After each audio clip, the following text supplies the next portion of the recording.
왁스 프린트의 특징에 대해서 먼저 말씀을 드리고, 그리고 그 이름, 그리고 아프리카 직물과의 연결고리가 어떤 건지 얘기를 좀 먼저 하려고 합니다. 왜냐하면 여러분이 왁스라고 했을 때 먼저 생각나는 거는 이렇게 머리에 바르는 왁스를 제일 많이 생각을 하시잖아요. 그런데 지금 여기서 말하는 왁스는 그거는 아니기 때문에 어떤 특징이 있는지, 그리고 그 왁스의 기원이 되는 인도네시아 바틱, 그리고 그 바틱을 기원으로 해서 또 유럽에서 만들어진 왁스 프린트, 그 왁스 프린트를 소비한, 사용한 아프리카에 대한 얘기, 그리고 그 과정에서 엮여버린 매듭들에 대한 얘기가 될 것 같습니다. 먼저 왁스 프린트의 특징인데요. 제가 몇 얘기하는 것보다 직접 만져보시는 게 도움이 될 것 같아서 직물을 가지고 왔거든요. 제일 밑에 보면 그 주황색 직물 있잖아요. 그걸 한번 이렇게 돌려가면서 봐보시겠어요? 이게 쉽게 말하면 왁스 프린트 이런 원단이에요. 우리가 한복이라 그러면 어떤 복식을 얘기하잖아요. 형태도 있고, 그리고 그 한복을 만든 직물까지는 사실 크게 생각하지 않는데, 우리가 얘기하는, 제가 얘기하기로 왁스 프린트는 그냥 저 원단입니다. 저 원단이고, 저걸 원래 풀어보면은 한 길어요. 그래서 이 길이 단위로 파는, 왜 우리나라 어머님, 할머니 때는 그렇게 이제 포목상에서 뛰어다가 집에서 이제 직접 옷을 만드셨던 걸로 알고 있는데, 그런 원단입니다. 근데 만져보면은 어떤 거가 중요한 특징 중에 하나가 면직물이라는 겁니다. 근데 그 면직물이 그냥 면직물이 아니고 염색이 된 거죠. 나렴이 됐다고 하더라고요. 나렴이 된 면직물입니다. 만져보시면 알겠지만 딱딱하죠. 딱딱하다 보니까 보통 면직물처럼 흐물흐물하잖아요. 근데 정말 딱딱하기 때문에 옷을 만들었을 때 쉐입이 딱 삽니다. 재단하기도 쉽고 자르기도 쉬우니까.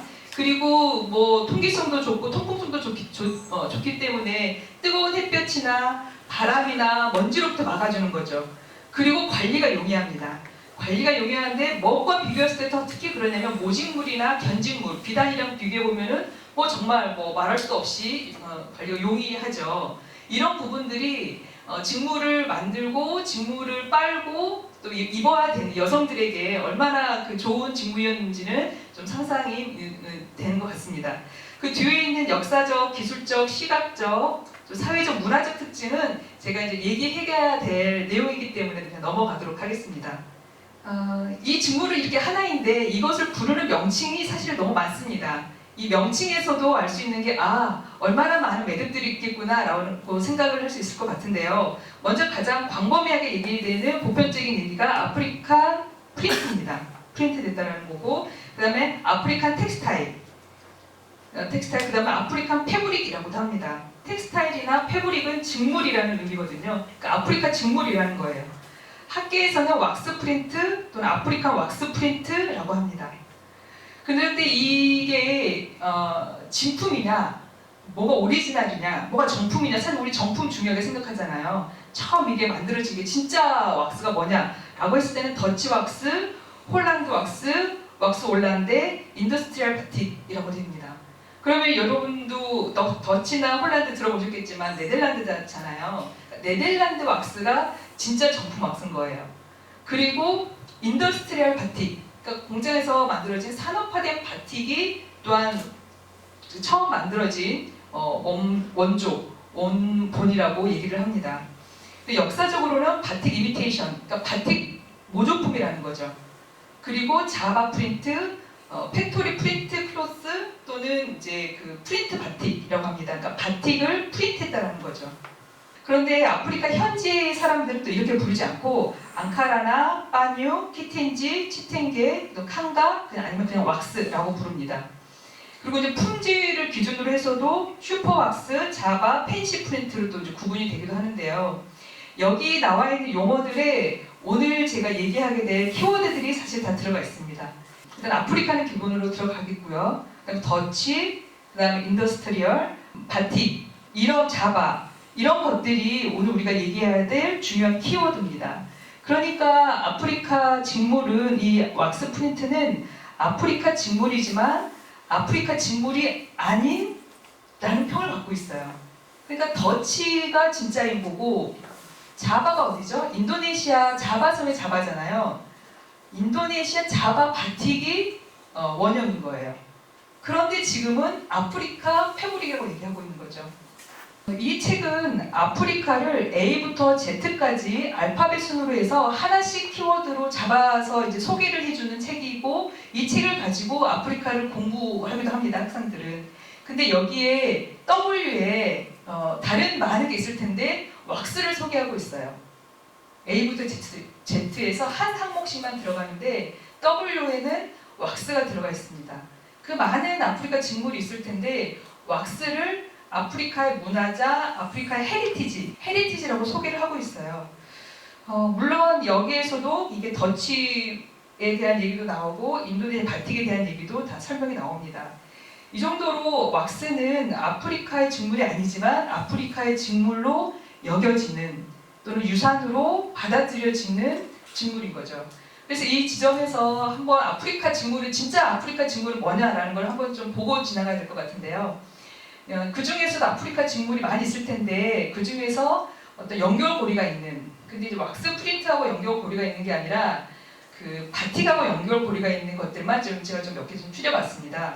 보골람피니, 켄테, 아디크라, 아디레라는 게 있는데 여기 밑에 이제 제가 말리, 바마나 이렇게 적어놨잖아요. 전통 직물을 만드는 나라와 민족이에요. 우리가 아프리카 하면은 막 한 나라처럼 생각하는데 사실 그렇지 않거든요.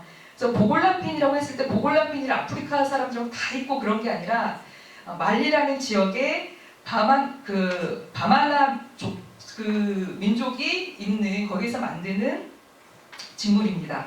켄테는 가나와 토고의 아산티 에웨족이, 아딩크라는 가나, 그 다음에 아디레는 나이지리아 요르바족들이 만드는 전통 직물인 거죠. 이런 직물들의 특징을 보면은 세 개는 만드는 거죠. 직물을 만드는 거고 하나는 직물을 입고 있는 겁니다. 그러니까 전통 직물이라는 거는 직물을 일단 만들어야 되고 그리고 그 직물을 입으면서 문화가 되는 거죠. 그렇게 돼서 문화가 되는 건데 만들 때는 지역에서 나오는 어떤 산물들을 가지고 만드는 것일 텐데요. 보골람피니는 그 지역에서 나는 진흙을 가지고 문양을 만듭니다. 그리고 아딩크라는 지역에서 그 바니라는 나무 식물 열매에서 나오는 것으로 문양을 만들고 염색을 합니다. 켄테는 보골람핀이랑 아딩크라와 좀 다르죠. 이거는 프린트하거나 그리는 방식이 아니라 직접 하는 방식입니다.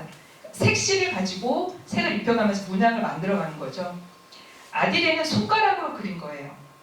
이런 것들의 그 공통점이 바틱과 연결되는 공통점은 문양이 있다라는 것이고 색깔이 있다라는 것입니다.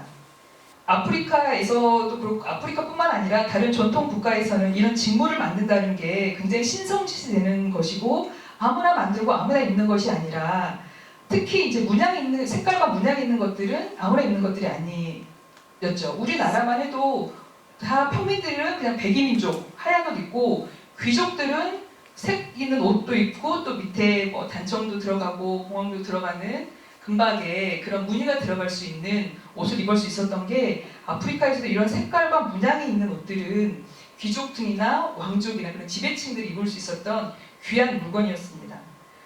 이렇게 이제 수공예로 만들어지는 공예품입니다. 손으로 만들어지는 공예품이고 대량 생산되는 것이 아니죠. 그 입고자 하는 사람의 필요에 의해서 또는 그 취향에 따라서 만들어졌었던 것들이 전통적인 직물이었습니다. 그렇게 염색이 되는 직물 중에서 또 하나 바틱과 연결된 것 중에 하나가 인디고인데요. 인디고는 그 열매 이름입니다. 인디고 열매. 우리 쪽색 염색이라고 하죠. 그 쪽빛을 내는 거라서 다 파란색을 가지고 있는데 이거 같은 경우는 실로 묶어서 염색을 하는 타이다잉 방식의 염색이에요. 그런데 바틱과 연결된 거는 실로 묶으면 그 묶은 부분이 염색이 되지 않잖아요. 이걸 이제 방염이라고 그러거든요. 염색을 방지한다는 거죠. 그래서 방염하는 방식으로 문양을 만드는 게 이 타이다잉입니다. 그러니까 바틱도 왁스를 가지고 방염을 하기 때문에 좀 유사점이 있는 거죠. 근데 이거는 실로 묶어서 한번 인디고 쪽색에 넣어서 색을 빼면 그걸 끝나는 거예요. 근데 바틱은 여러 번 하면서 여러 가지 색을 입힌다는 점에서 조금 차이가 있습니다. 이런 인디고 염색도 바틱과 연결이 있고요. 앞서 얘기했었던 아딩크라를 또 다시 얘기하는 거는 아딩크라는 이런 옷의 직물의 이름이라기보다는 가나 아산티족의 그 심벌 이름이에요. 이게 제가 한 100개 정도 되는 그 이미지를 가져와 봤는데 그 밑에는 다 이름이 있습니다. 이름과 의미를 가진 상징성이 있는 하나의 심벌이어서 옷뿐만 아니라 사실 장신구에도 아니 문신에도 들어가면서 사람들에게서 소통하는, 예를 들어 왕이나 지배층들이 어떤 행사가 있을 때 어떤 상황이 됐을 때 어떤 문양을 입고 오느냐에 따라서 전하는 메시지가 전달되는 효과가 있는 그런 직물입니다. 그림이 들어가 있는 메시지성이 있는 직물 중에 하나가 코트디부아르 세누포족의 고오고도 그런 직물입니다. 이것도 앞에 봤었던 보골란 피니처럼 진흙으로 염색을 하는 거지만 문양을 내는 방식이 달라서 고오고 지역에서 나오는 대표적인 직물입니다. 그 옆에 있는 것처럼 이 그림들마다 각각의 가지고 있는 의미도 다 가지고 있죠. 이렇게 많은 전통 직물들이 있음에도 불구하고 지금 우리가 아프리카에 가서 가장 많이 볼 수 있는 직물, 눈에 들어오는, 그래서 아프리카의 경관이라고까지 얘기되는 너무 아프리카적인 이미지라고 보여지는 것은 이 왁스입니다. 제일 앞에 보여지는 이거는 그 인디고 염색인 것 같아요. 근데 인디고 염색도 많이 있지만 이런 왁스도 많이 있습니다. 아마 시장인 것 같죠? 여기 이렇게 머리에 이고 왁스 프린트를 팔고 있는 상인의 모습도 보입니다. 이렇게 아프리카를 상징하는 원단이자 직물이자 스타일이 된 이 왁스 프린트가 왜 아프리카 직물이 아니라고 얘기되는 걸까요? 그러니까 왁스 프린트는 아프리카 직물이 아닌데 아프리카 직물이 되었다는 거죠. 앞에 말하는 아프리카 직물이 아니라는 것은 아프리카에서 만들지 않았다는 것이고, 뒤에 말하는 아프리카 직물이 되었다는 것은 아프리카인들이 입었다는 것일 것입니다. 그러면 이 아프리카 바티크와 같은 그 왁스와 같은 것을 만드는 데는 어디였을까요? 처음 그걸 전통 직물로 가지고 있었던데 바로 인도네시아입니다. 인도네시아 바틱이라고 하는데요. 이 바틱은 천엽 밀랍, 그러니까 그 벌의 꿀에서 보면 밀랍이 있잖아요. 그거와 그 다음에 우리 소나무에서 나오는 송진, 레진하고 또 파라핀하고 또 소 기름을 이렇게 섞어가지고 녹여서 문양을 그리면 거기가 이제 염색이 되지 않잖아요. 그래서 이제 방염되는 부분을 다 색칠한 다음에 염색을 한번 하고, 그 다음에 그걸 녹이고 또 다른 부분을 그려서 또 염색을 하고, 그래서 3가지, 4가지, 5가지 이상의 색을 입혀서 만드는 방염 방식의 나력 직물이 인도네시아 바틱입니다. 그래서 이게 인도에서 전해졌다는 설도 있고 중국이나 이집트에서 이제 전해졌다는 설이 있는데, 이 설을 따라가는 중요한 키워드 중에 하나가 면직물이에요. 이 바틱도 면직물이 그려지거든요. 그러면 이 면직물의 기원이 어떻게 되느냐라고 따라가 보면은 인도는 기원전 3000년부터 면직물을 짤 수 있었대요. 그런데 그 인도 면직물 또 기원은 이집트래요. 그래서 따라가다 보면은 이제 인도 이집트까지 가는 거고, 또 하나의 기원은 이제 문양이잖아요. 그 문양의 기원이 인도의 빠똘라라는 직물에 있다. 근데 그 빠똘라는 앞에 말한 텐테처럼 염색하는 게 아니라 직조하는 방식의 그 문양을 내는 거예요. 문양과 색을. 그런데 이제 그렇게 직조하는 게 아니라 이제 그리는 방식으로 문양을 내는 게 또 이렇게 기원이 되지 않겠느냐라는 설도 있어요. 인도네시아 바틱은 이 찬팅이라고 하는 그 연필 같은 거죠. 앞에 이렇게 관이 나와 있는 그걸로 이제 그림을 그리면서 만드는 게 이제 전통적인 바틱입니다. 그런데 이제 이걸 하나를 만들면 최소한 15일 정도 걸린다고 해요. 당연히 어려울 수밖에 없겠죠. 그래서 좀 더 이제 쉽고 좀 빠르게 만들기 위해서 이제 찍는 방식, 스탬프 방식으로 나왔다고 합니다. 그렇게 해서 여기에 이제 보이는 것처럼 많은 굉장히 다양한 문양의 기하학적 문양과 꽃, 구름, 동식물을 표현한 표현을 하는 바틱들이 나오게 되는데요. 재밌는 것은 이 문양마다 이름과 의미를 다 가지고 있습니다. 대표적으로 몇 가지만 가지고 왔는데, 그 파랑이라는 두 번째 파랑이 많이 사랑받고 또 이제 권력층이 많이 있는 문양이라고 해요. 안전과 보호를 의미하는데 저 문양이 약간 칼의 모양을 형상을 가지고 있다고 설명을 되는 것도 좀 봤습니다. 그리고 울람사르마스라는 이름도 이름의 이 화려한 문양은 번영과 건강을 또 상징한다고 합니다. 이런 문양이 제가 한번 알아보니까 3,000개 정도가 된대요, 기본적으로. 근데 이게 그대로 되는 게 아니라 지역마다 조금씩 변형이 되면서 5,000개도 되고, 그리고 그렇게 이제 이름과 그런 게 정확히 파악되지 않는 게 뭐 수만 개까지 될 수 있을 거다라는 연구도 되어 있습니다. 그래서 인도네시아 바틱은 2019년에 세계 문화유산이 됐거든요. 그래서 지금 인도네시아는 이 바틱이 인도네시아를 대표할 수 있는, 보여줄 수 있는 거기 때문에 어린 친구들한테도 많이 교육하고 알려주면서 이 전통 방식으로 만들려고 계속 노력을 하고 있습니다. 그래서 이 전통적으로 만들어지는 바틱이 만든 데가 그 인도네시아 중에서도 자바섬이에요. 그러니까 마치 우리나라에서 한산못이라고 들어보셨어요? 한산이 충청남도 그 서천에 있거든요. 근데 모시를 얘기할 때 한국 모시라고 하지 않고 한산 모시라고 하잖아요. 그러니까 서천 모시도 아니고 한산 모시라고 하는 거는 그만큼 그 지역에서 가지고 있는 전해로운 전통적으로 만들어 오고 있는 그 품질에 대한 인증인 것 같아요. 자바 바틱도 자바 지역에서 만들어 온 그 전통이 있습니다. 여기에는 크라톤이라는 곳이 있는데 여기가 왕궁이어서 원래는 이 그 바틱이 만들어진 게 왕족들을 위해서 만들어진 거기 때문에 고유하게 계속 전해지면서 제작법이 전해져 왔습니다. 그런데 이 위쪽 부분, 이 북쪽은 칼롱안 지역이라는 곳이는데 푸시스 바틱이라고 해가지고 혼용된, 그러니까 혼종화된 바틱이 만들어져요. 그래서 인도네시아 사람들은 자바 바틱은 바틱이라고 부르는데 혼종화된 북쪽 지역의 바틱은 바틱이라고 자바 바틱이라고 부르지 않는다고 합니다. 그래서 이렇게 이제 인도네시아 안에서만 만들어지던 바틱에 대한 그 제작법이 알려지게 된 계기가 있는데 그게 바로 그 스탠포드 래플스가 자바의 역사에서 이 바틱 제작법을 굉장히 세세하게 자세하게 써서 책을 만들어서 발간해서 영국에 보내게 되면서 알려지게 됩니다. 그러면 이 래플스는 왜 이 책을 썼을까요? 우리나라 동방경문록처럼 내가 어디 갔는데 여기 이런 게 있더라 라고 해서 알려주기 위해서 쓴 거였을까요?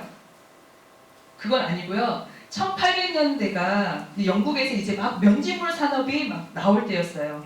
그리고 조금 이제 염색에 대한 관심들도 많이 있었을 때고, 그랬을 때 스탬프스가 여기 이제 인도네시아 부총독으로 와 있을 때였거든요. 그래서 이걸 보내면서 너희들도 이거 한번 만들어 봐라 라고 해서 보낸 거였어요. 섬유업자들한테 섬유 산업을 하는 곳에 한번 만들어 봐라 라고 해서 자세히 써서 보내게 되면서 이제 해외에도 유럽 사람들도 알게 됩니다. 그 한편 인도네시아 북부에서는 또 어떤 혼종화된 바틱이 만들어지고 있었냐면 바틱 블란다, 바틱 치나, 자와 호코카이 바틱이라는 이름의 바틱들이 만들어지고 있었어요. 블란다는 네덜란드라는 뜻입니다. 그러니까 바틱 네덜란드, 바틱 중국, 호코카이는 일본 바틱이에요. 그러니까 네덜란드풍 바틱, 중국풍 바틱, 일본풍 바틱이 만들어진 거죠. 그러면 이거를 만든 사람이 그냥 내가 그냥 네덜란드풍 한번 만들어볼까 해서 만들었던 걸까요? 아니죠. 네덜란드 여성들을 위한, 네덜란드인을 위한 바틱을 만든 거예요. 치나는 중국인을 위한, 호코카이는 일본인을 위한 바틱을 만든 겁니다. 그러면 그 소비자들은 다 어디에 있죠? 다 유럽에 있고 중국에 있고 일본에 있잖아요. 그런 것처럼 여기 이 바틱이라는 만드는 방법은 똑같은데 뭐만 달라졌죠? 문양만 달라졌죠. 그리고 사용법도 조금씩 달라져요. 바틱 치나 같은 경우는 크기가 좀 다르잖아요. 이거 어디다 둘러요? 이거 가지고 옷 만들 수 없잖아요. 이거는 이제 그 재단에 이렇게 덮어놓는 요처럼 사용하기 위해서 만들었다고 합니다. 그리고 자오코카이 같은 경우는 일본은 워낙에 기모노 문화가 있잖아요. 막 화려하게. 우리나라는 그렇게 화려하게 막 안 입잖아요. 그래서 그 바틱의 문양을 그 일본풍의 문양으로 바꿔서 일본에 보내도 충분히 시장이 있는, 그래서 이런 바틱이 만들어졌다고 합니다. 그러면은 이 사람들이 갑자기 왜 여기 들어와 있냐라는 거죠. 네덜란드 사람이나 중국 사람이나 그런 걸 알려면은 인도네시아 역사를 조금 알아야 합니다. 인도네시아는 15세기 때부터 그 말라카 해협, 그러니까 그 자바 섬 그 위쪽으로 있는 인도네시아 그 섬 이쪽으로 있는 해협을 중심으로 해상 무역의 경제가 발달하게 됩니다. 그때 무역품으로 사용되는 게 향신료겠죠.